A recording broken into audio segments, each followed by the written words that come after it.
It's times like these that make me wonder what I'm doing. Fists clenched, heart pounding, standing on the edge, about to base jump off a cliff with my life on the line, trying to figure out how I got here.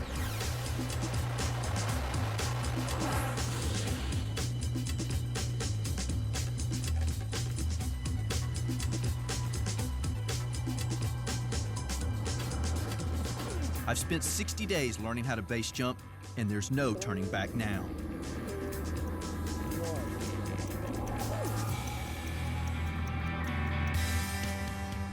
When you grow up in Louisiana, dreaming of climbing a mountain is like dreaming of going to the moon. I had fun as a kid, playing baseball, vacationing with the family, and riding my bike. But I craved something more. I just didn't know what. I finally got a taste of adventure at 18 when I scaled Africa's tallest peak, Mount Kilimanjaro. This was what I'd been looking for. As a mountaineer, I've conquered the 7 summits, including Mount Everest, a few times. But now I'm looking for new ways to activate. So join me, Joby O'Gwen, as I travel the globe full steam ahead, attempting the wildest and most intense challenges imaginable, all in the name of adventure.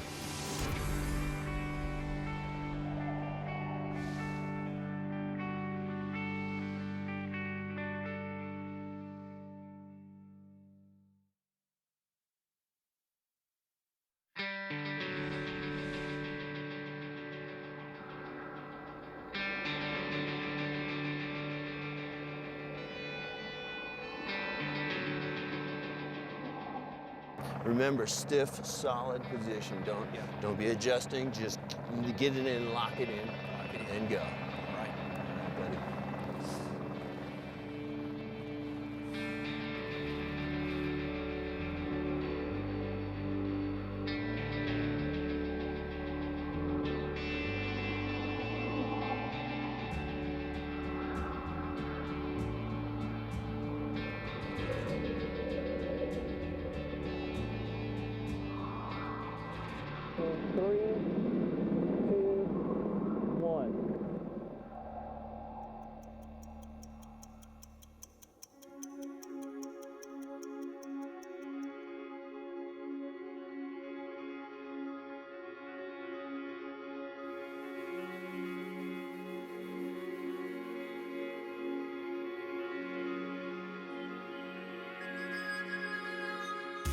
I'm here in the California desert to start a journey that will hopefully take me halfway around the world to experience something that as humans we are probably not meant to experience: the thrill of flight.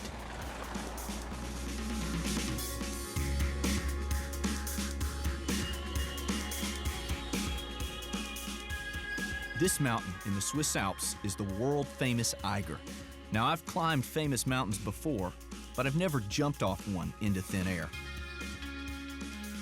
This is called base jumping, heaving yourself off of something very high, free-falling for a while before hopefully a parachute brings you down safely.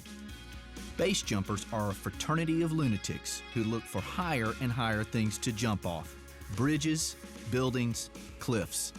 And this cliff at the top of the Eiger is their Everest. In a few weeks, I hope to fling myself off it. To do that and live, I'll have to work my way up by jumping out of and off of higher and more dangerous things. My first step takes me almost as far from the Eiger as I can be, to Southern California at the Paris Valley Skydive Center. I'm going to start my training by jumping out of airplanes. Before I can even think about base jumping, I'll need to learn to skydive. Over the course of the next 30 days, I will hopefully make more than 100 jumps, and that is just phase 1 of my training for base jumping the Eiger. My training starts with Barry Holubeck, the chief skydive instructor at the Paris Valley Drop Zone, and he's going to spend the next month teaching me all there is to know about skydiving. Today's going to be mostly training. The next couple of days, we're going to get your training jumps out of the way. That's the accelerated free fall. Right. And we've got eight levels. We should be able to easily get through those in the next couple of days. Once I get you off of the accelerated free fall, and now you're working toward the A license. Right. Basically, as long as weather permitting and your body can take it, you know, with the endurance, which shouldn't be a problem. Yeah. You know, you can easily do 8, 10 jumps a day. I hope that that I can keep up with you. I know you're pretty much the man at this, and so I know I'm in good hands. I'm with the right guy, and I'm looking forward to learning. Out. Signals to use where you're not be able to talk. I know it's probably really loud, especially.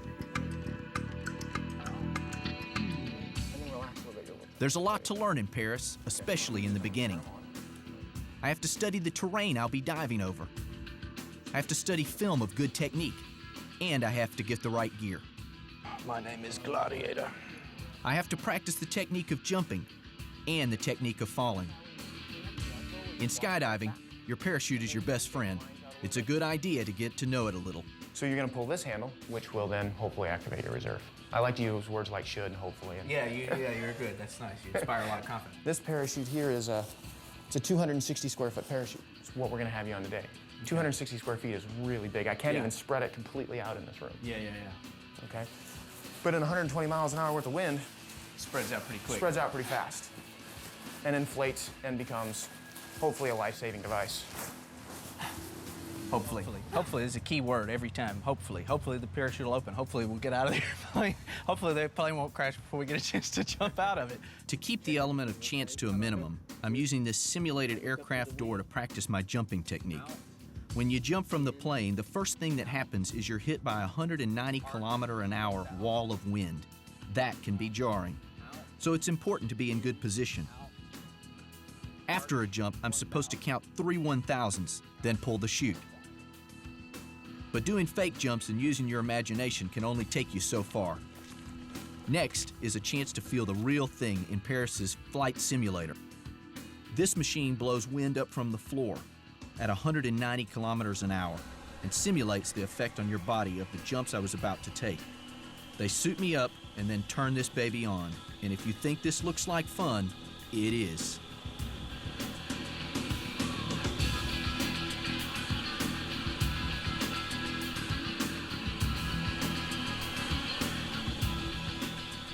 I trained for 30 minutes, and by the end I felt like a pro, until my instructor, Mary Tortomasi, showed me a few moves to remind me I'm still a rookie.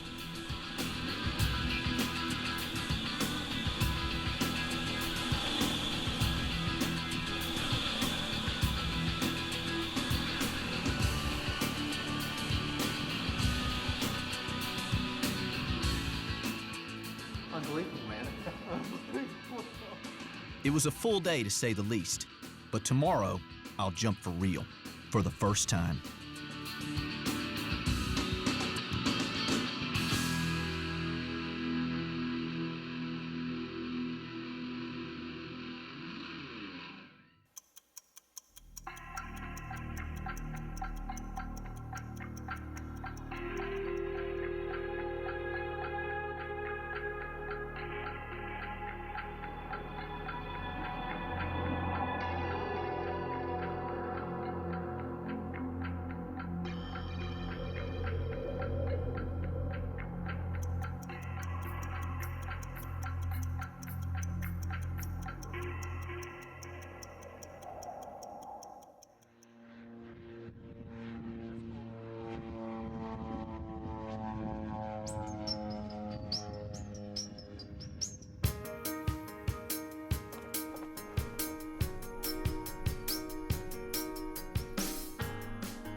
Early morning, jump day, and some last-minute prep.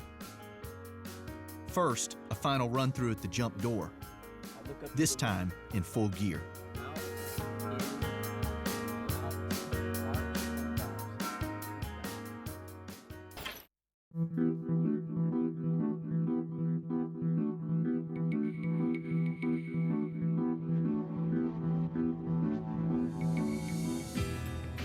We'll be flying to an altitude of 4,000 meters for my main jump.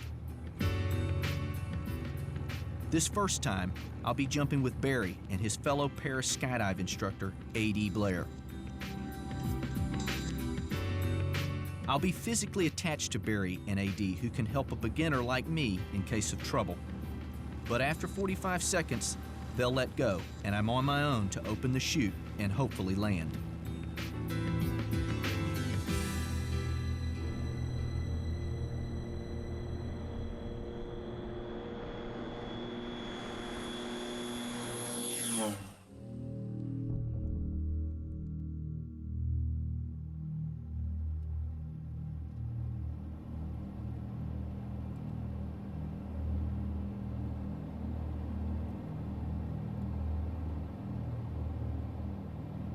We're at altitude, and the plane slows to 190 kilometers an hour. It's time to go, just like we practiced.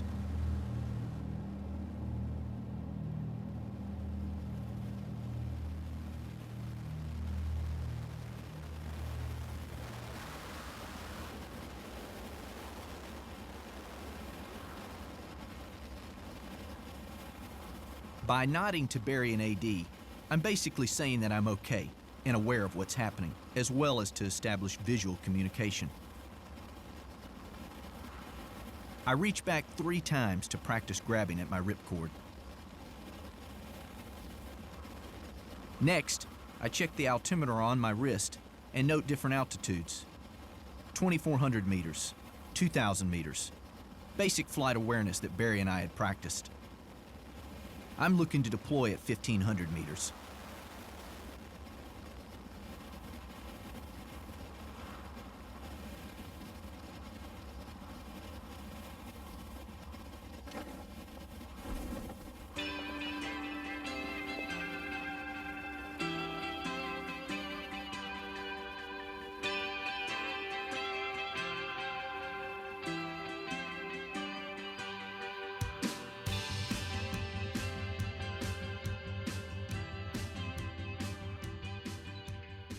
A nice long glide, and as I approach the ground, I pull down on my handles and the chute sets me right on my feet. A perfect landing.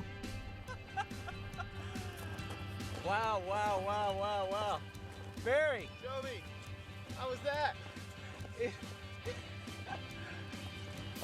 Nice job. You're killing it up there, man. Nice.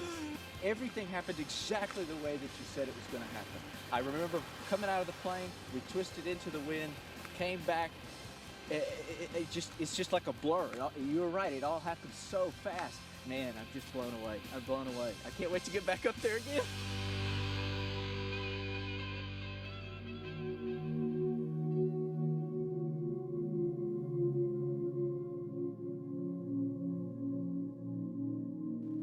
There's something about when the flight door opens and that massive cold air just blows through the cabin.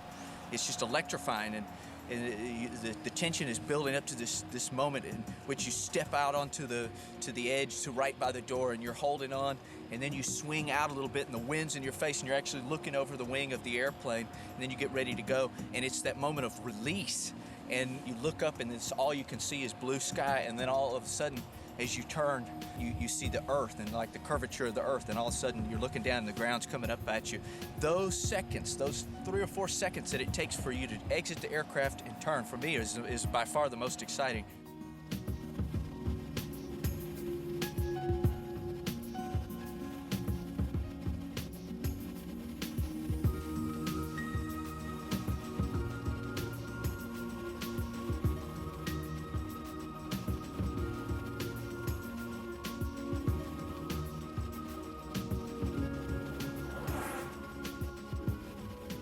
I logged over 120 jumps in about 5 weeks, sometimes making 6, 7, or 8 jumps in a single day.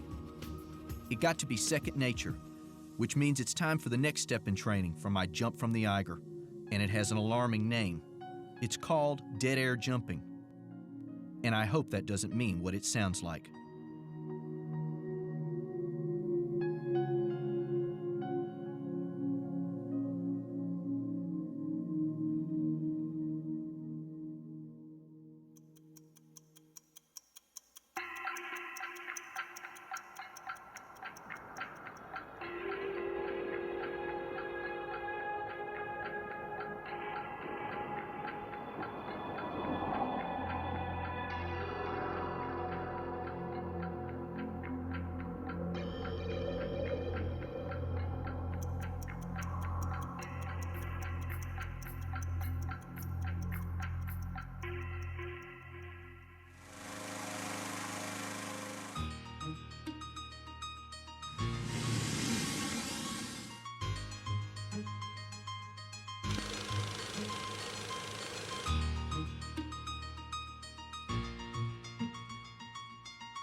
There's nothing more relaxing than a beautiful ride up to 900 meters in a hot air balloon. and nothing less relaxing than jumping out of it. But that's what dead air jumping is, falling straight down without dealing with the wind from the moving airplane. Barry has passed me off to one of the elite base jumpers in the world, Jimmy Pouchert. Jimmy has come to Paris to guide me in the next part of my journey, and that'll be a jump from a hot air balloon.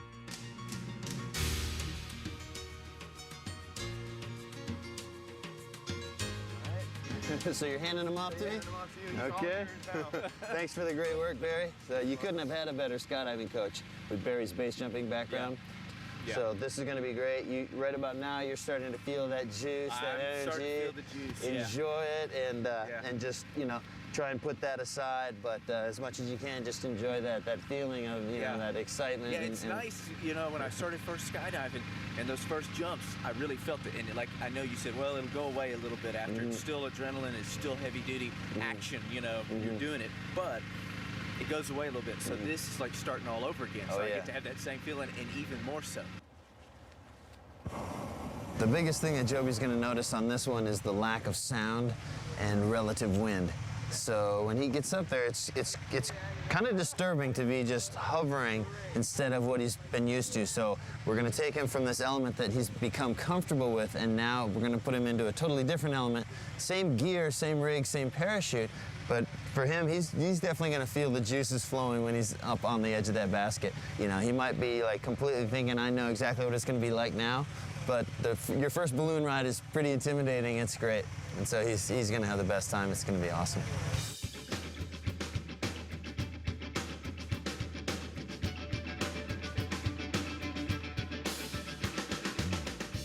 Jimmy ought to know. He's a rock star in the world of base jumping, with over 550 jumps around the world, including the Pit of Swallows in Mexico, and is part of a team that jumped at the Super Bowl. This guy's even jumped off the Petronas Towers in Kuala Lumpur. If you have to dead drop out of a hot air balloon, this is the guy you want teaching you. But even Jimmy, as experienced as he is, has never jumped off the Eiger. It'll be his first time as well. It's a big day. He's finally here. All these weeks of training and focus on one particular thing and one particular feeling. It all kind of comes down to one day. You can only do it the first time, one time. Every jump I've made has been out of an airplane where you have that wind, rushing past you. You're going very fast already, and you have this wall of wind to step into. And today, there's not going to be any wall of wind. There's not going to be any sound. There's not going to be anything at all. It's just going to be me stepping out of the balloon and falling for a long way.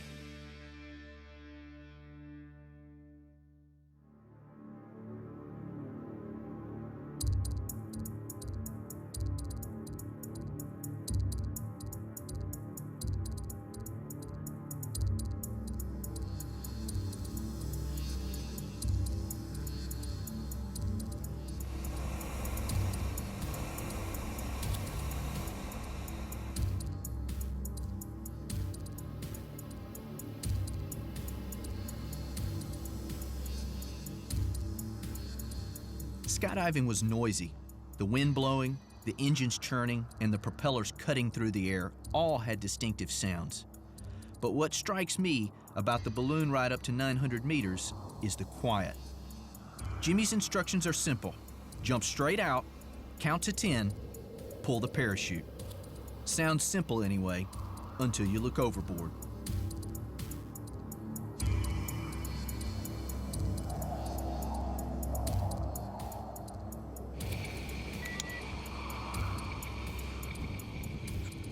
There's only one way to do it, and that's just to activate and go for it.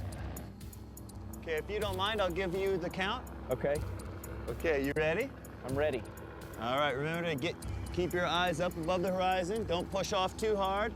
Just drop into it. After a couple seconds, start your track. Wait 10 seconds, 2,000 feet, pull. Okay. All right, buddy. Hard, it's going now. Incredible feeling. I can't even begin to put it into words. I'm not even going to try.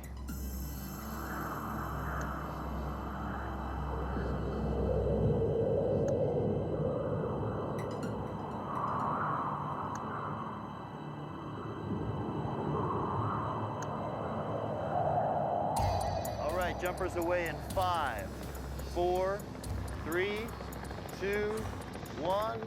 See ya! Ah, beautiful.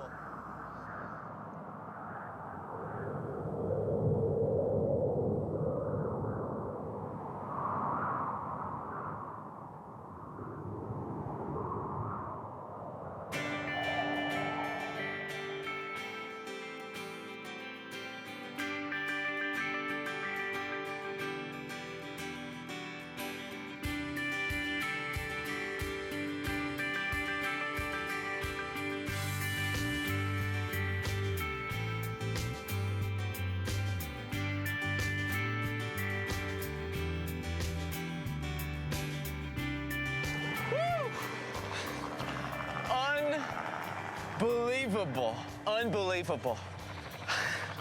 There are no words for what I just did. That's the most insane, incredible feeling.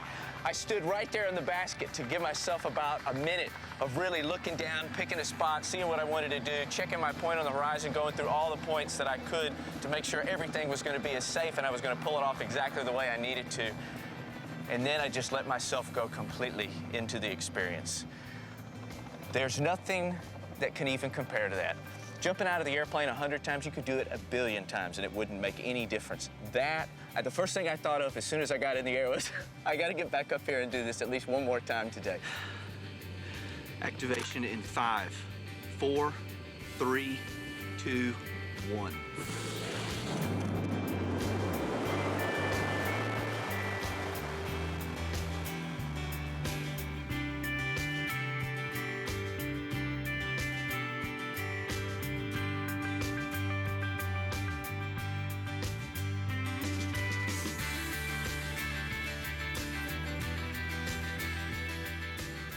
You realize very quickly that you've just stepped off of something, not out into the air, not out of an airplane or a moving aircraft, but a static, completely closed off from all sound. Just to feel it's one of those things that I know it's a week from now, I'm still not going to be down from this high that I'm on right now. I've had a ball in Paris Valley and made great friends. But it's time now to move closer to my goal of base jumping the Eiger. And that next step means doing something that looks and feels a lot like suicide.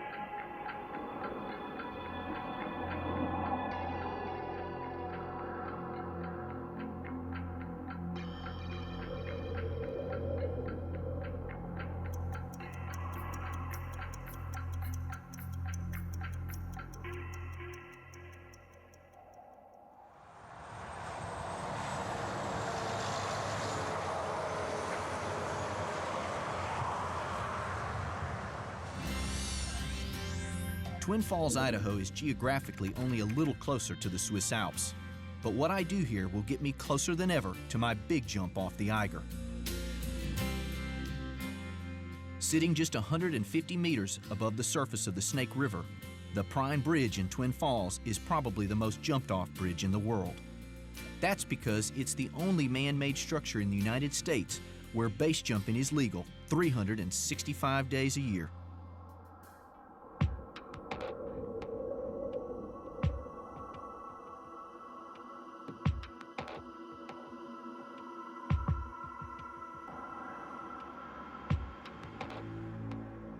Since base jumping off the bridge started in the 1980s, at least 5 jumpers have perished here. It's as safe a place as there is to start this sport. But the bottom line is that a catastrophe is only an equipment or an operator error away. I'll be the operator because today I'm going to jump off this bridge, and Jimmy Poucher will be showing me how. It's big. It's big. You know, yesterday in the balloon, when we were up 500, you said, okay, that's about how high the bridge is going to be. And it looked really close. I was like, whoa, you know, it's kind of scary, you know, especially once we got a little higher, you know, then I felt safer, obviously, jumping out of the plane. But now, looking at it, I'm like, well, it doesn't look so bad. Of course, I'm not standing on the edge of it yet. As long as you keep that in focus, that's the thing. It's like you realize that it's dangerous, you don't get calm, casual, blasé about it, then you'll be fine. As long as you stay focused and be very aware that you could get hurt at any moment, then you'll be fine. But it's when you think that you're totally safe, that's when you get hurt. Yeah. And you make silly mistakes. Yeah.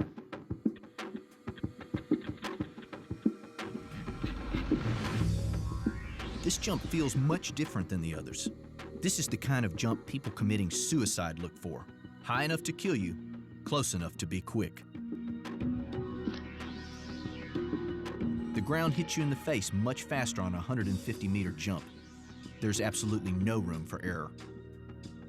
Hitting the water at this height would be the same as dropping onto concrete. Jimmy has marked my landing spot with an American flag. That's where I'm supposed to steer myself, assuming my chute opens. So you're open on heading, let's say. I want you to, unstill your toggles, and I want you to find that flag.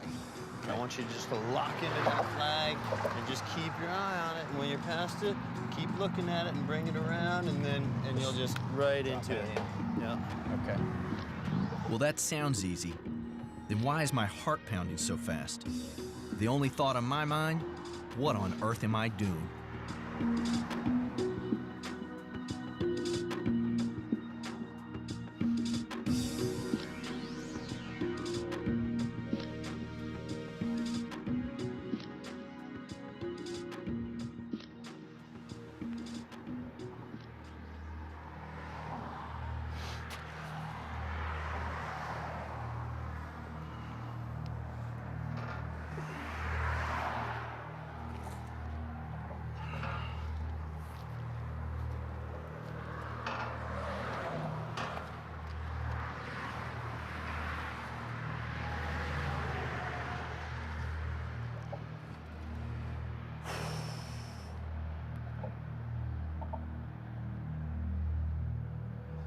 Okay, eyes up. Ready. 3, 2, 1.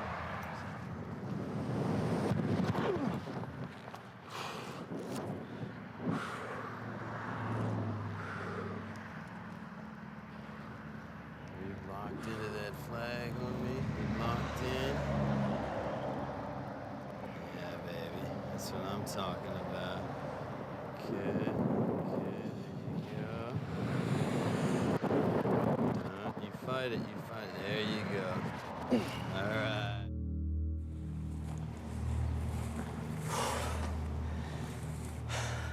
I don't know how prepared I was for that. Oh my God. It goes fast, really, really fast. Oh, I just can't believe it. My hands are shaking. And I don't really get scared like that in the mountains or anywhere else. I've never been scared like that.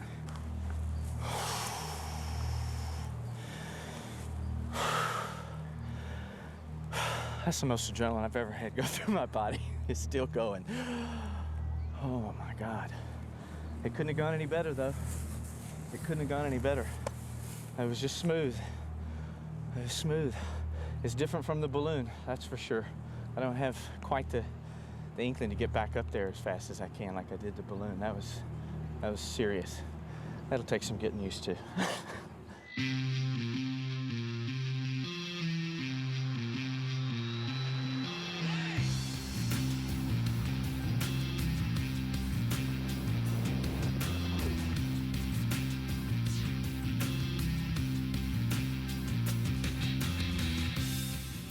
Over the next 2 days, I jump off that bridge 13 times until the terror of the jump gave way.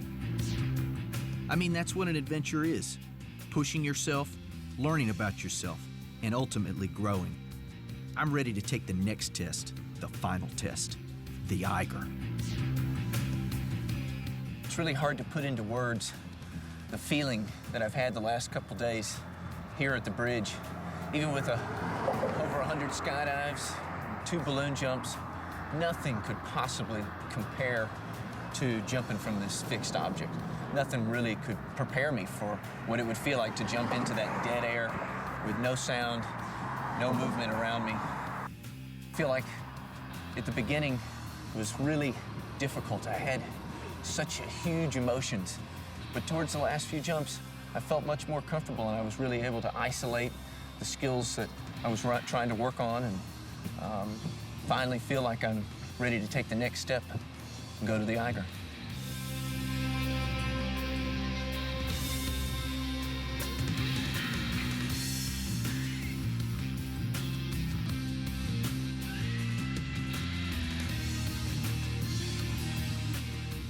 Next stop, Switzerland.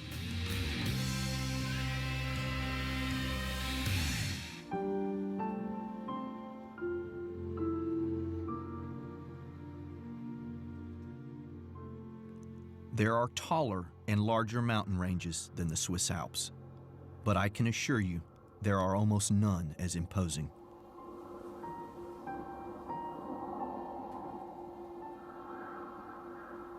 Littered with 4,000-meter peaks, it is the Eiger that is the range's most famous.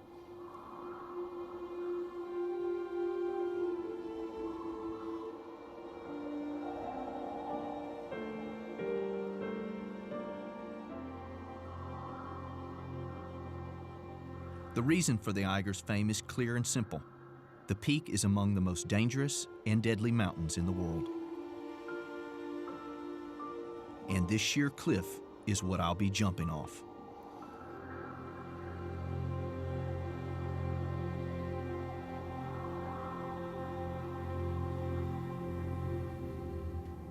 Since it was first climbed in 1938, the Eiger has claimed more than 50 lives. Its north face, or Nordwand in German, has been nicknamed by some climbers instead as the Mordwand, or murder face.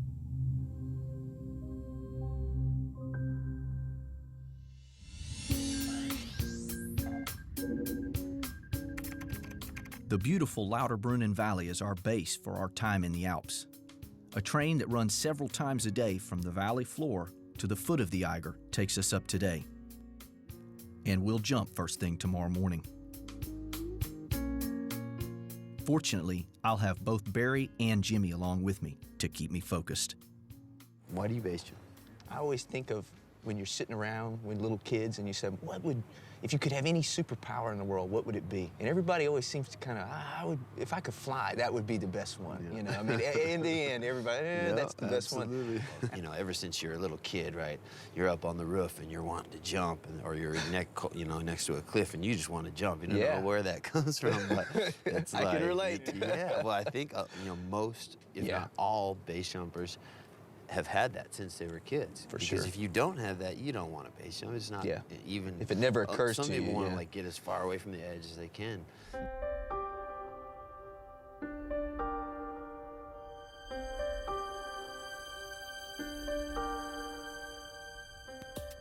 Waiting at the station for the train to take us up to the Eiger is a time for reflection.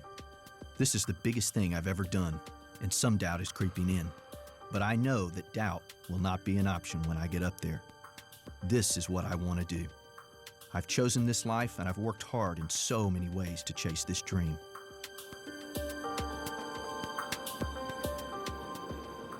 For a lot of base jumpers, the Eiger is the goal of their entire lives is to jump the Eiger. And so you're on the short track, but we're confident that you're going to perform. As a matter of fact, you have to perform, because if you don't, you're dead.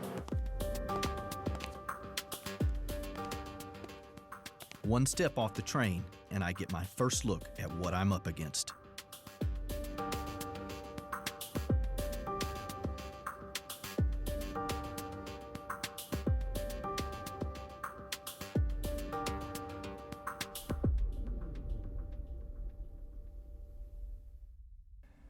Knowing what we came here to do, I'm pretty intimidated, in a good way. It's awesome. I mean, this is an awesome mountain. Just everything about it. we've got the glaciers, we've got the clouds, we've got the vertical, the snowfields. I mean, it's intimidating, and yet so inviting. It's kind of like, come on up, boys. We got a little something for you. Yeah, I'm here. Yeah. This is what you came for. Yeah. So, but you know, hey, we respect you. Please don't hurt us. We're just gonna come and go. Big respect here.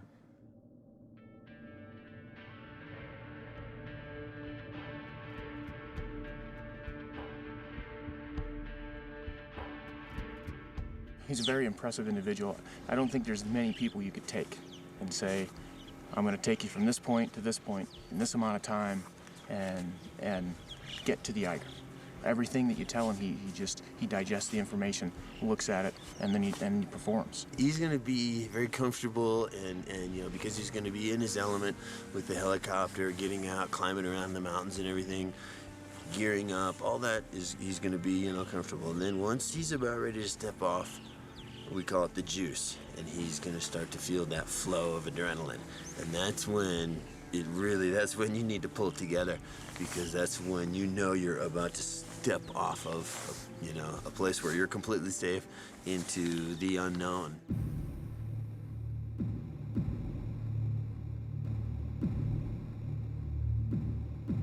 The day had finally arrived, and the weight of what I'll be attempting in a few hours was impossible to escape. All my energy will need to be focused if I'm going to be able to pull this off. 8 a.m. Our ride to the top of the Eiger arrives. There it is. That's just gonna take me up. It'd be nice to have that ride up there. Be a lot faster ride coming down.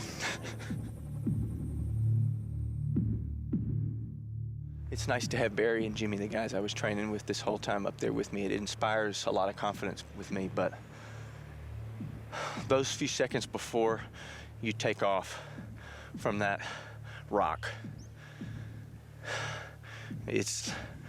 I'll be the loneliest man on the planet.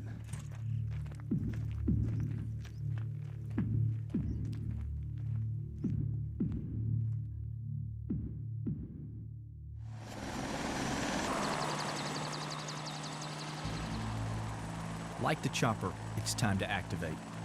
All this time of training, and the moment's finally here.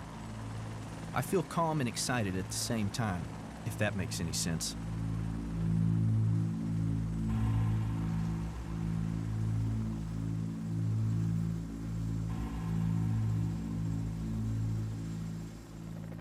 Riding up, I'm fixated on that wall, visualizing everything I'll need to do when I step off that chopper. Looking good.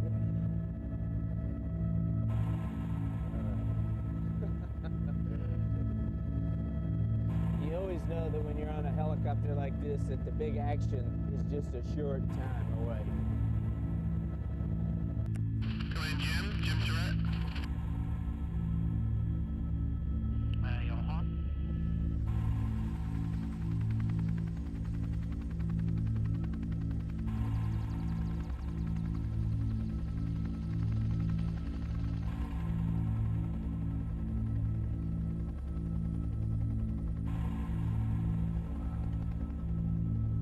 The space is so small that the chopper can't land, only hover as we unload our gear. I can't back out now.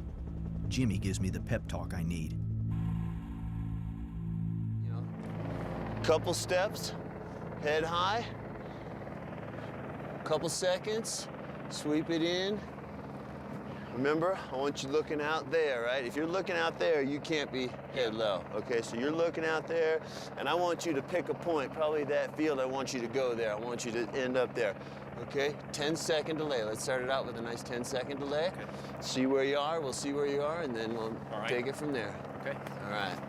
Remember, stiff, solid position. Don't be adjusting. Just get it in, lock it in, and go. All right. All right, buddy.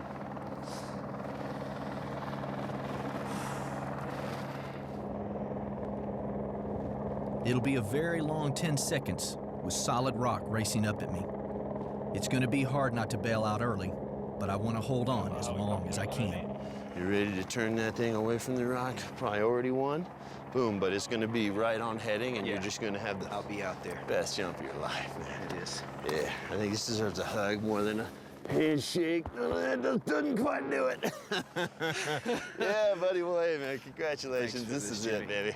Thanks. Yeah, been a great journey, and this is it, man. Yeah, This is the this moment. is it. I know. I can't believe it's finally here.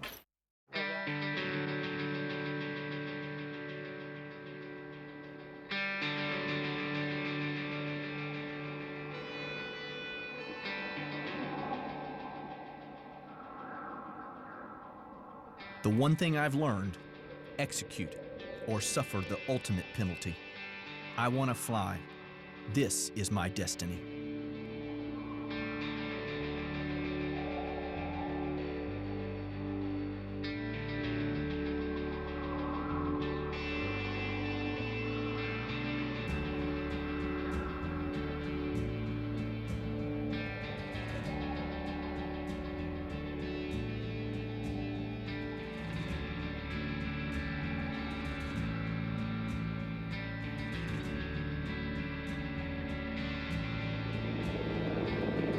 Activation in 3, 2, 1.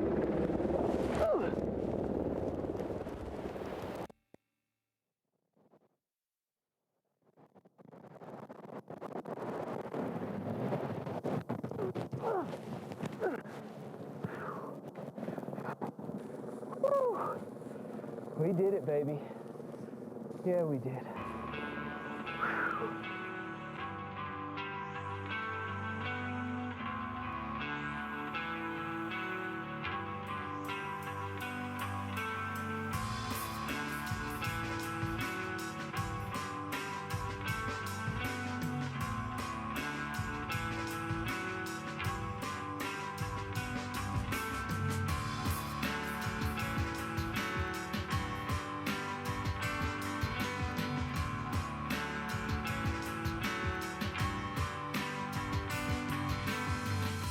Started thinking on this flight about how teachers in my school used to tell me and tell my parents that I was such a dreamer and that I was in class and I didn't say too much, but you know, that they could tell I was out, I was gone, I was a million miles away, and they thought that was a bad thing. And I started thinking about how here I am, all these things of travel and adventure that I was thinking about since I was a little kid, all the things I wanted to do and explore and grow as a person, I'm actually doing now.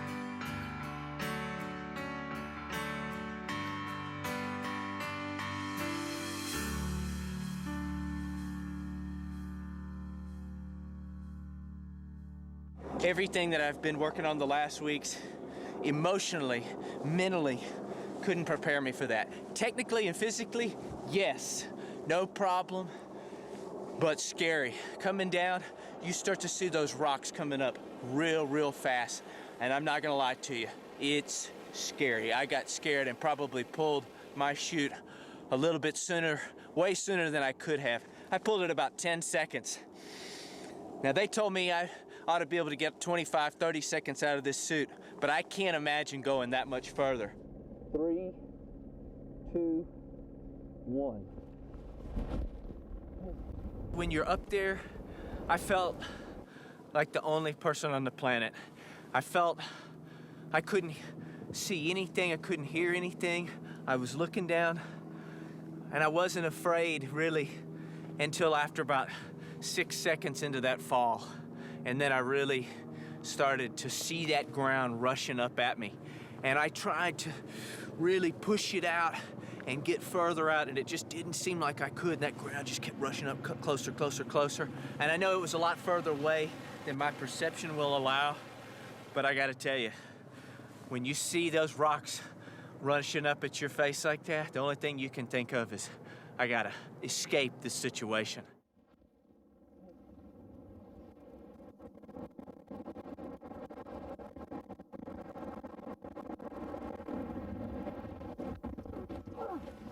It's just a culmination of a lot of emotion. And the guys I was up there with are the best guys in the world. I just blown away. I didn't expect to be affected. I expected to be jacked up and excited, and I am. But there's just so much more that went into this, and so much more than I got out of it than I ever thought. It's just incredible.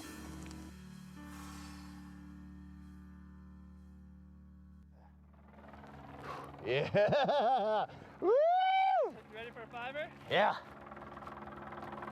5, 4, 3, 2, 1, launch!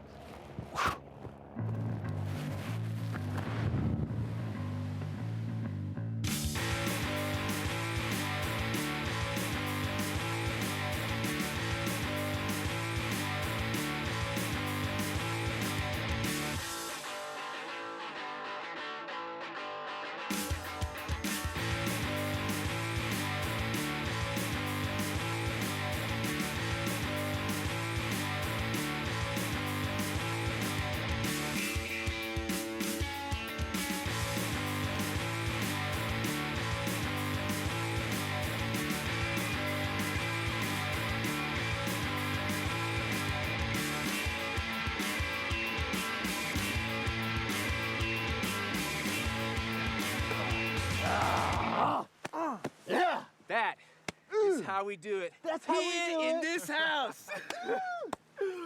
Oh.